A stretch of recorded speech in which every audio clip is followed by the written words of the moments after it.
heard the phrase, richer than Rockefeller, right? Well, let's talk about the man who made that phrase possible, John D. Rockefeller. This isn't just a story about a man who made a fortune. This is the origin story of wealth as we know it. Before Musk, before Bezos, before Buffett, there was Rockefeller. He wasn't just rich, he was the standard of wealth. In fact, he became the world's first billionaire when $1 billion meant more than most countries' GDP. But how did a poor kid from a humble background rise to dominate the global oil industry and become a symbol of capitalism itself? What made him so influential, so feared, and in some circles, so hated? And how did he shape the economic world we live in today? Stick around, because the deeper we go, the more you'll realize this isn't just a history lesson.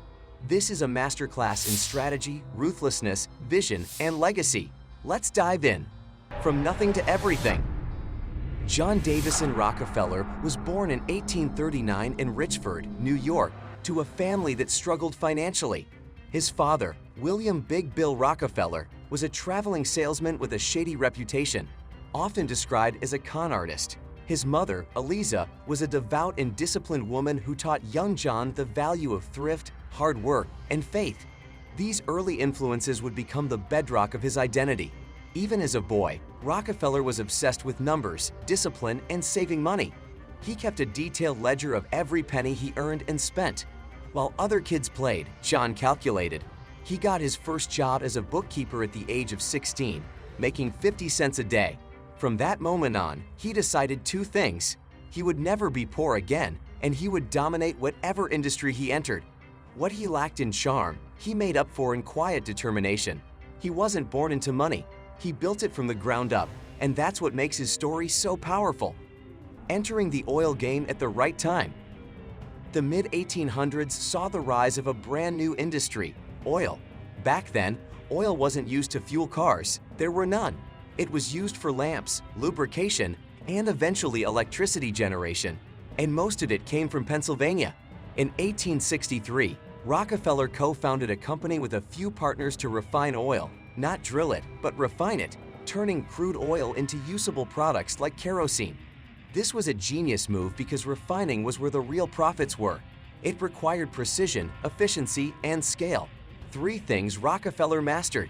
In 1870, he launched Standard Oil, and that's when the game changed forever. He didn't just want to compete, he wanted to control. He saw early on that whoever dominated the refining process could essentially control the oil industry.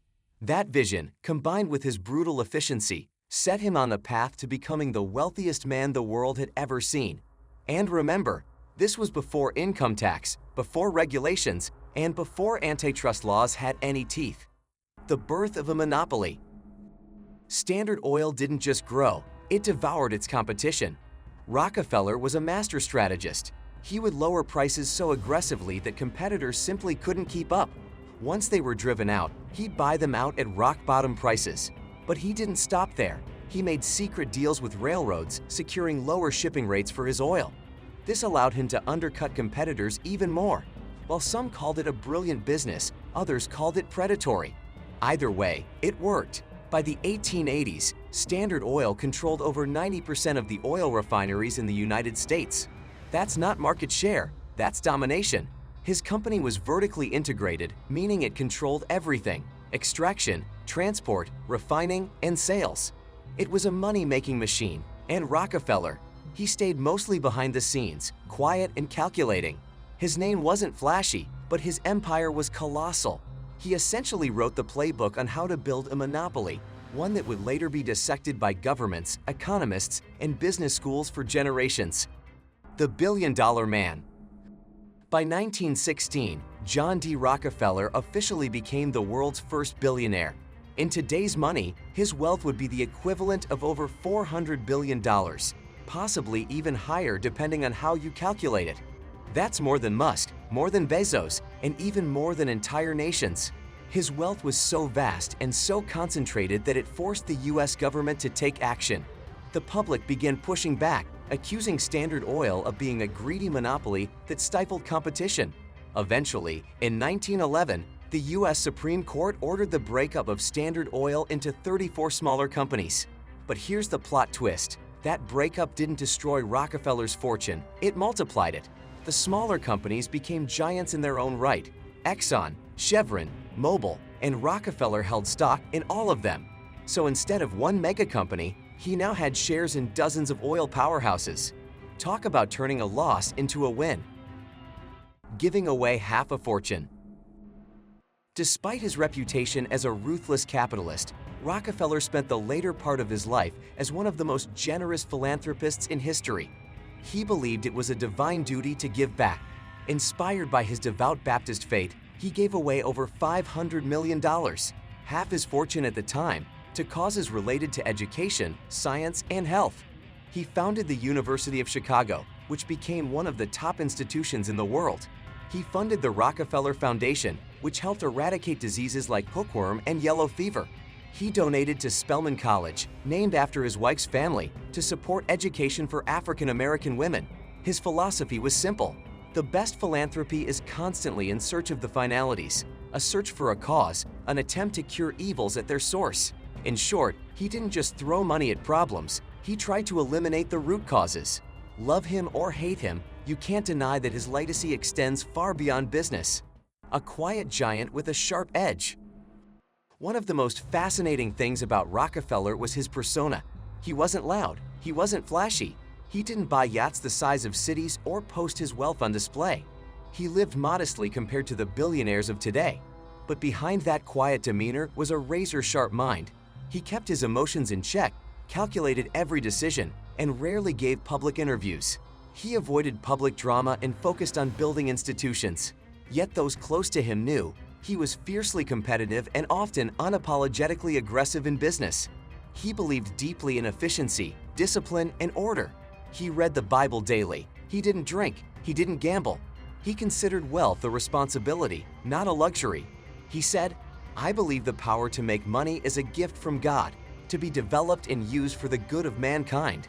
That belief guided him even when others saw him as greedy or heartless. In truth, he was a paradox, part villain, part saint, entirely unforgettable. Legacy and the rise of corporate America.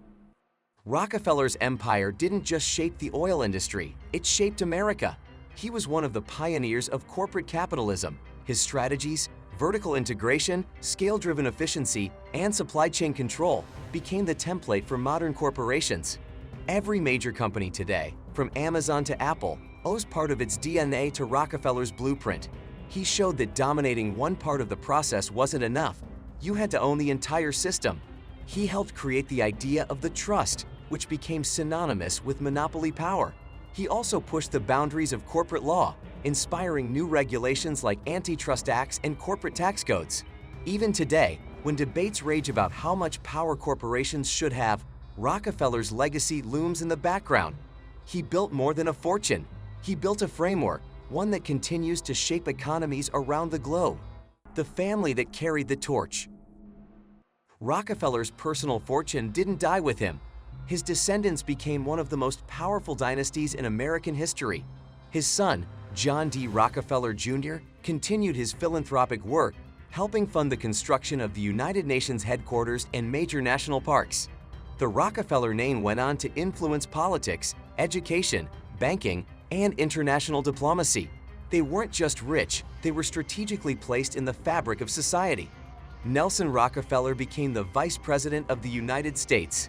David Rockefeller became chairman of Chase Manhattan Bank and was one of the most connected people in global finance.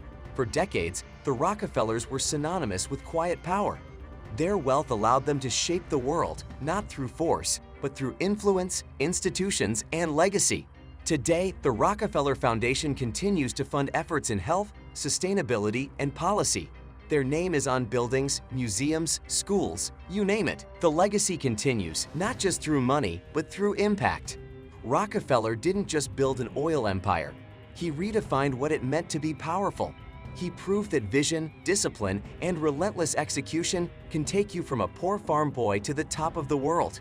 And while you may never become the next Rockefeller, his story shows what's possible when you stop making excuses and start making moves.